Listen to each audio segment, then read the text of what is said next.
केंद्रीय गृहमंत्री अमित शहा यांच्या मुंबई दौऱ्याच्या आधी राजकीय वातावरण तापलं। खासदार संजय राऊतांनी सामनाच्या अग्रलेखातून त्यांच्या खास शैलीत जळजळीत शब्दांची मशाल पेटवली। परिणामी चांगलाच राजकीय वणवा आज दिवसभर पेटला।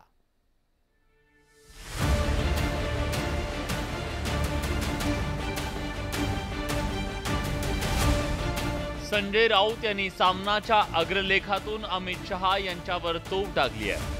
त्याचं कारण होतं अमित शहा यांचा 1 आणि 2 ऑक्टोबरचा मुंबई दौरा।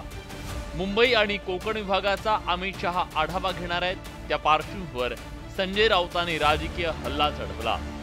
पोलीस यंत्रणा, ईडी, सीबीआय हे तुमच्या हातामध्ये आहे। आज त्याचा तुम्ही गैरवापर करताय विरोधकांना जेरबंद करण्यासाठी। तरीही महाराष्ट्राने तुमचा पराभव केला, एक लक्षात घ्या। संजय राऊतांनी दिल्लीतून सत्ताधाऱ्यांवर टीका करणारा जळजळीत बाईट दिला आणि बाईट देण्याच्या आधी सामनाच्या अग्रलेखातून वारही केला। महाराष्ट्राला कमजोर करण्यासाठी आणि मराठी माणसाला कंगाल करण्यासाठी अमित शहांना शरद पवार, उद्धव ठाकरेंना राजकीय दृष्ट्या खतम करण्याचे डोहाळे लागलेत। त्याचे क्रियाकर्म नाशकातल्या रामकुंडावर करण्याचा निर्धार मराठी जनतेने केला। गुजरातमध्ये जन्मास आलेल्या औरंगजेबाचे राज्य मराठी माणसानं खतम केलं, अशा शब्दात संजय राऊतांनी टीका केली। अमित शहा यांनी महाराष्ट्रात तंबू ठोकले स्वतःचे औरंगजेबाप्रमाणे, तरी भारतीय जनता पक्ष आणि त्यांचे लोक विजयी होणार नाही।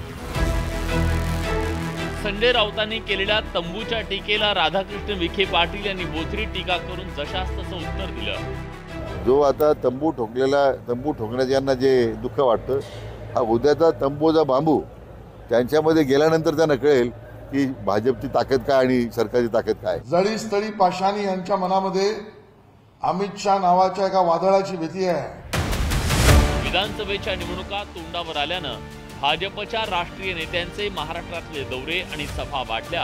त्यावर संजय राऊतांनी टीका केल्यानं सत्ताधारी आणि विरोधक आमने सामने आले। एकंदरीत निवडणुका संपेपर्यंत राजकीय खणाखणी सुरू राहणार आहे हे नक्की।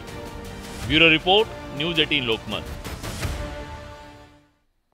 आणि आता आपण वळणार आहोत आजच्या चर्चेच्या मुद्द्याकडे। अर्थात चर्चेचा मुद्दा आहे धर्मवीर 2 सिनेमा येतोय आणि त्या सिनेमाच्या निमित्तानं संजय राऊतांनी एका नव्या वादाला तोंड फोडलं। संजय राऊत यांनी सांगितलं की एक प्रकारे बाळासाहेबांपेक्षा जास्त उंचीवर नेण्याचा प्रयत्न हा आनंद दिघेंना केला जातोय सिनेमाच्या माध्यमातून, अशा प्रकारचा आरोप केला गेला आणि त्यामुळेच मातोश्रीला धर्मवीर खटकतोय का, ही चर्चा आपण करणार आहोत। आपल्या सोबत या चर्चेत पाहुणे सहभागी होत आहेत, पण तत्पूर्वी आपण बघूया आज या सगळ्या वादाच्या निमित्तानं काही मूलभूत सवाल निर्माण झालेत।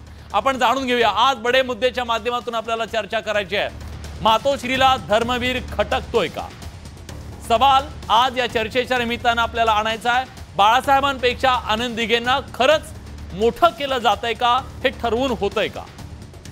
आपल्याला या चर्चेमध्ये आणखीन एका मुद्द्यावर चर्चा करायची की बाळासाहेब आणि आनंद दिघे यांची तुलना खरंच योग्य आहे का, ती तुलना होऊ शकते का?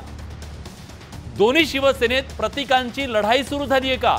लोकसभा निवडणुकीच्या नंतर आता विधानसभा निवडणुकीच्या तोंडावर हे सगळं प्रतीकांचं युद्ध रंगलंय का? आनंद दिघेंना त्रास दिला गेला ही जी बाजू सांगितली जाते त्या तथ्य आहे का, हे खरं आहे का? आणि या सगळ्या मुद्द्यांच्या संदर्भात चर्चा करण्यासाठी आज आपल्या सोबत मान्यवर पाहुणे आहेत।